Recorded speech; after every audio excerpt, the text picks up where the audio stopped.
Petrol engine connecting rod.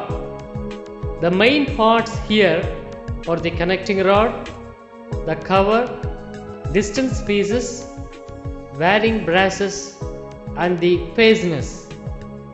The stud used to join the connecting rod with the cover is removed by first removing the split pin, the slotted nut and the washer.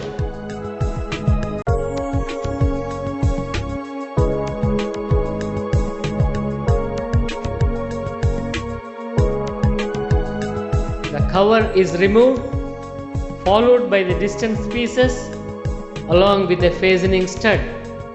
The small end bush and the bearing brasses are finally disassembled.